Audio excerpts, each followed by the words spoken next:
Dijo la presidenta de la República, la señora Boluarte, sobre de que México le ha otorgado asilo político a la familia de Pedro Castillo. Álvaro, muy buenas tardes. Eli, ¿cómo estás? Buenas tardes. Así es, estamos en el Congreso de la República y la designación del nuevo jefe de la DINI ha generado un poco de molestia en la bancada de Perú Libre, pues consideran que es una persona no idónea para el cargo, según comentó esta mañana el congresista Flavio Cruz, vocero de Perú Libre, y también el congresista Jaime Quito, integrante de la bancada del partido del Lápiz. Recordemos que el coronel Juan Carlos Liendo, quien ha pertenecido al ejército peruano, ha venido trabajando en la Comisión de Inteligencia del Congreso de la República, ha sido un asesor de esta comisión de gran importancia. Y recordemos que esta comisión está a cargo del congresista José Cueto, que es parte de Renovación Popular.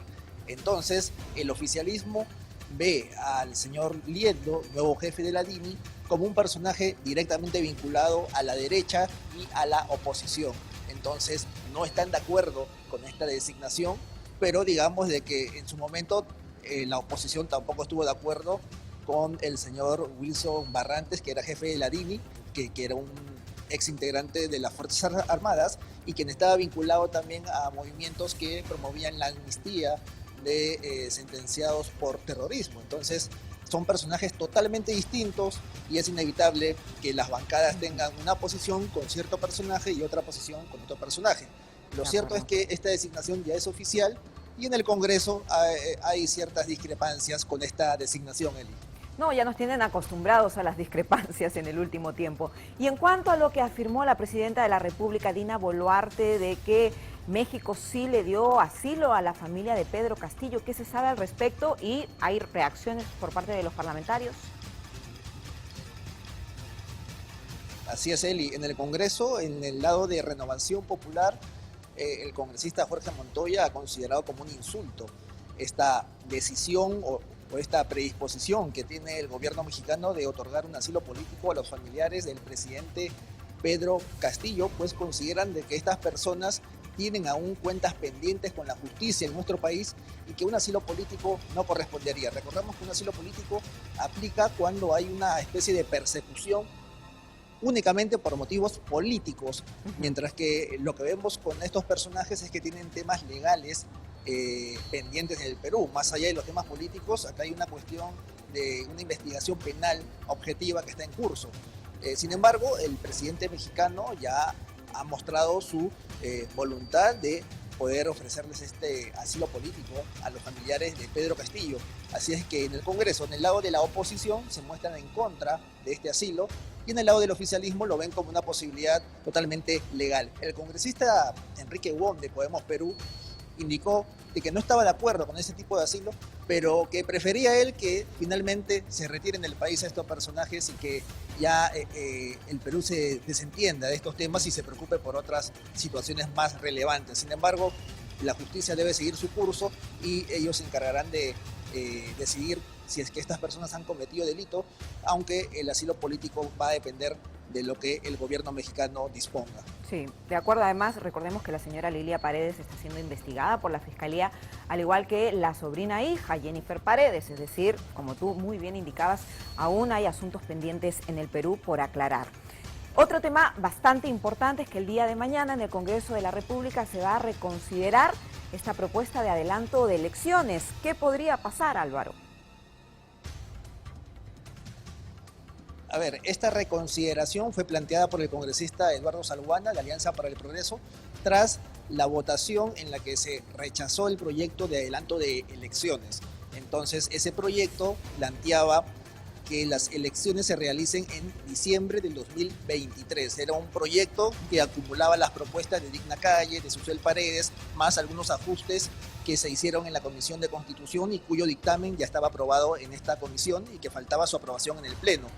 Como recordamos, en el Pleno no tuvo mayor respaldo, incluso la oposición se dividió, Avanza País y Renovación Popular votaron en contra y no se alcanzaron los 87 votos necesarios por ser una reforma constitucional. Este pedido de reconsideración se tiene que aprobar en el Pleno y si es aprobado, pues se volverá a votar otra vez el dictamen para ver si es que hay ahora mayor respaldo. Sin embargo, no necesariamente esto va a ocurrir así, porque la posición de estas bancadas, Avanza País y Renovación Popular, sigue siendo la misma. Ellos consideran de que el proceso electoral debe darse en abril de 2024 para que haya tiempo de realizar algunas reformas electorales y políticas, ¿no? Entonces, no está garantizado que una reconsideración pueda asegurar la aprobación de este dictamen de la Comisión de Constitución. Por otro lado, también hay un dictamen en minoría que plantea Perú Libre, en donde se establece de que se debe consultar a la población cuando se realice la elección general si es que están de acuerdo con la convocatoria a una asamblea constituyente. Esa es una condición que la izquierda está planteando como, digamos, una condición para poder ir a un adelanto de elecciones. Las bancadas de izquierda no consideran un adelanto de elecciones sin asamblea constituyente.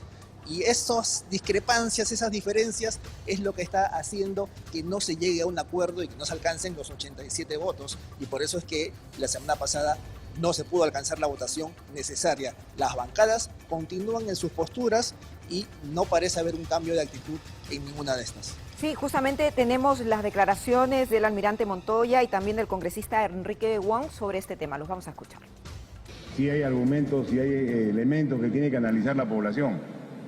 Cuando se habla de que se quiere cambiar y quiere solucionarse la crisis política y que para eso debe haber adelanto de elecciones, la pregunta es simple. ¿Qué es lo que quieren? O sea, ¿qué es lo que quieren que venga después de las elecciones? ¿Y qué es lo que va a venir después de las elecciones? Lo mismo que ha habido antes.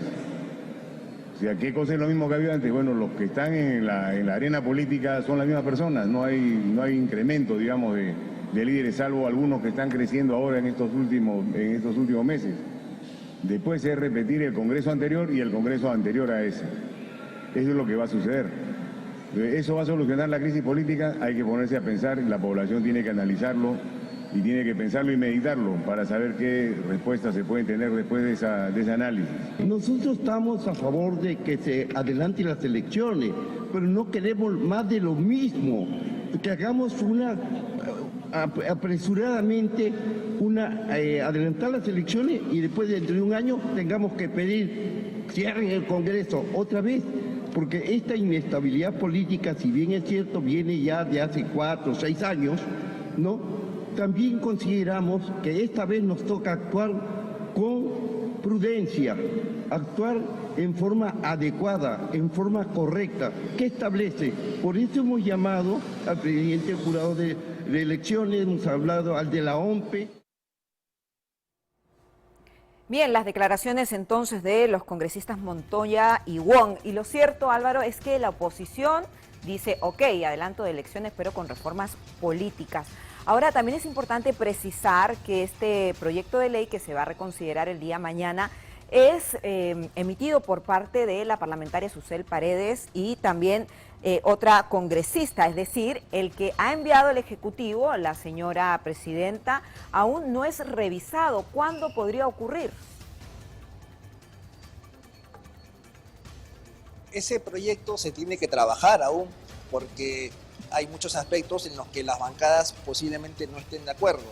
Entonces, recordemos que el proceso regular es que un proyecto vaya a la Comisión de Constitución y en la Comisión de Constitución se debate y se vota y se, digamos, se elabora un dictamen final que puede ser aprobado o rechazado y después esto pasa al Pleno del Congreso.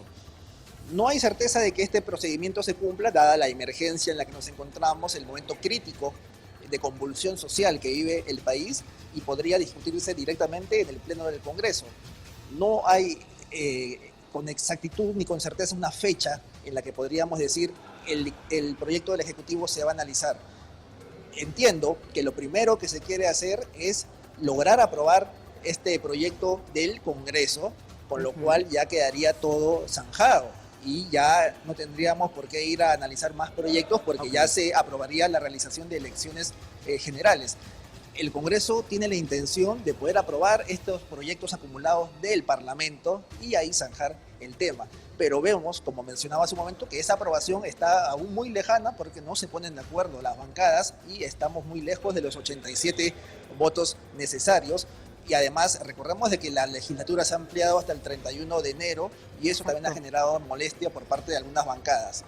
Bien, Álvaro. Hay un tema Sí. importante. Hay quienes defienden que se realicen reformas políticas, pero hay otros que consideran de que ese es un pretexto para quedarse más tiempo en el Congreso. Son puntos de vista. Lo cierto es que el día de mañana podríamos tener novedades respecto a esta situación. Bien, Álvaro. Bueno, mañana será un día bastante importante en el Congreso de la República y por supuesto vamos a estar muy atentos. Gracias como siempre.